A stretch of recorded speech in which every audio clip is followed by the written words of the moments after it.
好，大家好，那我们今天开一台华硕 ROG 的笔电。这台笔电客户是说他在网络上找了一些可以锁密码、可以弄一些档案加密的东西啊。结果弄完之后，电脑就没有办法正常使用啊。把笔电带过来，请我看一下到底是怎么回事。好，那我们就直接先开机看一下。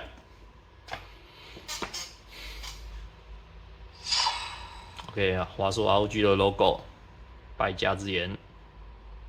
系统有正常跑的样子，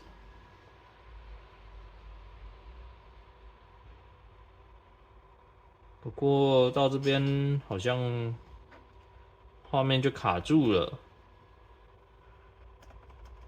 导引跑完就卡住。好，看来我们可能要先进一下 P1 去测测看到底是发生了什么事情。我们就先关机。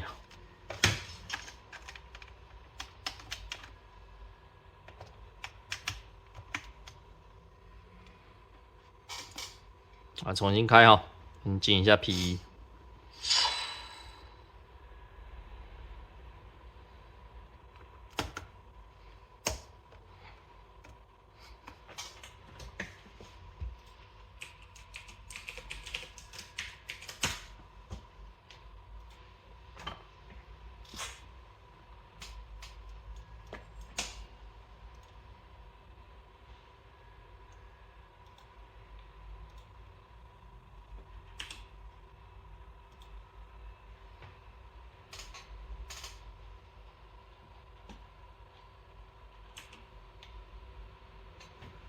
好，我们进来 P1 之后，我们一样先点开我们的磁碟工具，先看一下它的固态硬碟是哪一种规格哈。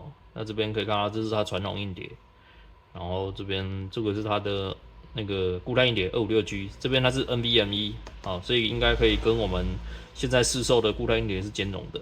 好，那再来先看一下检测看看它的2颗硬碟啊，因为它有2颗，我们就2颗都一起测。不过刚刚看它传统硬碟好像没存什么资料啦，所以我觉得传统硬碟应该是没什么事情啦。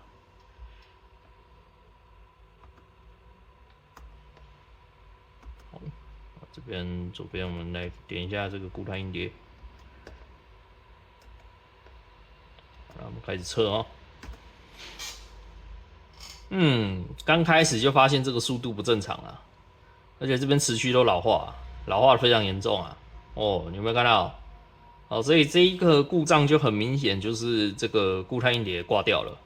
好，那我们等一下就是先关机，好，把它的固态硬碟给拆出来，然后换一颗新的固态硬碟进去，这样子。好，然后我们会先跟客人报价，看他用哪一种规格的固态硬碟。好，那给我一点时间。好，那这台电脑我们已经全部都上完系统了。那我们在上系统的时候有遇到一些状况啦，哈。那我们原本是使用这个美光的 P3 500G 近3的，因为它这台笔电毕竟是2019年，它也没办法支援太多近视的东西啦，好。那这边最尴尬的问题是 P3 500G 装上去居然读不到，但我认为可能是主机板 BIOS 比较旧一点的关系，所以认不到。啊，我就是去它官网抓新版的 BIOS。可是新版 BIOS 跟它原本来的 BIOS 也才差一个版本，我就想说不知道刷完会不会解决这个问题，所以我就给它刷下去。不过刷下去它还是直接卡死啊。好，那我就可以确定说这个笔电没有办法支援这一个 P3 500G。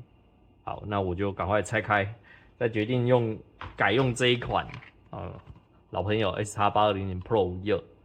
哦，那这一款它的控制器就可以很正常的就让它辨识到，所以2个一样都是剑3哦，可是它的颗粒就是有差，颗粒跟控制器有差，那就会造成没有办法正常读到。对，所以我最后我还是选择这个 SX820 Pro 直接上去就可以正常读得到了。哦，虽然我是比较想要给它 P3 500G， 可是就读不到我也没办法。哦，所以以现在来讲，你这种笔电啊、桌机在维修的时候，可能还是要考量到说这种 M2 的上去，主机板能不能正常辨识到？这9代已经算很新了，它还没有办法辨识到这个哦，根本不用讲以前的主机板了。好 ，OK， 那今天的影片就先这样了，好，拜拜。